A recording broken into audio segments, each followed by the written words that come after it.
এরকম একটা সিচুয়েশন যখন যখন জঙ্গি আইএসআই এজেন্ট ধরা পড়ছে, তখন স্বাধীনতা দিবসের আগে নিরাপত্তায় তো জোর, আঁটোসাঁটো নিরাপত্তা সীমান্ত এলাকায়। পেট্রাপোল, বনগাঁ স্টেশন, সেখানে তল্লাশি অভিযান, জিআরপি আরপিএফ এর যৌথ তল্লাশি অভিযান, স্টেশন যাত্রীদের ব্যাগ তল্লাশি জিআরপি, রেল লাইন লাগোয়া এলাকাতেও তল্লাশি চলছে। জিজ্ঞাসা যে কি করতে আইছো, ঘুরতে আইছি, কি ভিসা টুরিস্ট ভিসা চেক করলো, ব্যাগ ট্যাগ সব চেক করলো, পাসপোর্ট চেক করলো। এখান থেকে পুলিশ ছাড়া আসছিল, তারা এসে চেক দিল আমাদের সব ডকুমেন্টস, আমাদের ভোটার কার্ড চেক করলো আর পাসপোর্ট চেক করলো আর সাথে ব্যাগও চেক করলো। বাংলাদেশ থেকে আগে আসার 2 বছর আগে আসছিলাম, টুরিস্ট ভিসা, আমরা টুরিস্ট ভিসা নিয়ে ঘুরতে যাচ্ছি। এখানে যেগুলো মেটাল ডিটেক্টর দিয়ে যেগুলো চেকিং করছে 15ই আগস্টের আগে, এটা খুব ভালো, নিরাপত্তার দিক দিয়ে ভালো, যাত্রী সুরক্ষার দিক দিয়েও ভালো। এরকম নিরাপত্তা যদি সবসময় থাকে আর এই আরপিএফ জিআরপি যদি সবসময় এরকম করে, আমি মনে করব যাত্রী সুরক্ষার জন্য, রেল প্যাসেঞ্জারের জন্য, সবার জন্য সুবিধা এবং ভালো উদ্যোগ। রাজ্যে অনুপ্রবেশে জিরো টলারেন্স। মুর্শিদাবাদের ভগবানগোলা থানার স্টেশন রোড এলাকা থেকে 2 বাংলাদেশি নাগরিক গ্রেফতার। ভগবানগোলা থানার ওসি বিশ্বজিৎ হালদারের নেতৃত্বে অভিযান চালিয়ে 2 বাংলাদেশি নাগরিককে গ্রেফতার করে পুলিশ।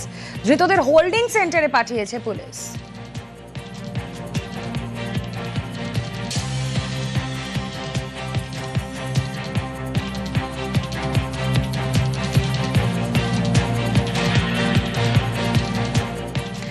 একাদশ দ্বাদশ শিক্ষক নিয়োগের কাউন্সেলিং স্থগিত। 14ই আগস্ট থেকে কাউন্সেলিং এর কথা ছিল। কাউন্সেলিং স্থগিত রাখার বিজ্ঞপ্তি জারি এসএসসির। এর আগে নবম দশমের কাউন্সেলিং স্থগিত করা হয়। কাউন্সেলিং এর নতুন তারিখ জানাবে স্কুল সার্ভিস কমিশন। কথা বলবো, সোমরাজ রয়েছেন সঙ্গে। সোমরাজ, স্কুল সার্ভিস কমিশন একাদশ দ্বাদশের শিক্ষক নিয়োগের কাউন্সিলিং প্রক্রিয়া আপাতত স্থগিত রেখেছে। বিশেষ করে তুমি জানো যে যোগ্য চাকরিহারা শিক্ষক শিক্ষিকা যাদের নাম মেধা তালিকায় অন্তর্ভুক্ত হয়েছে, তাদেরই কাউন্সিলিং আপাতত স্থগিত করেছে এসএসসি।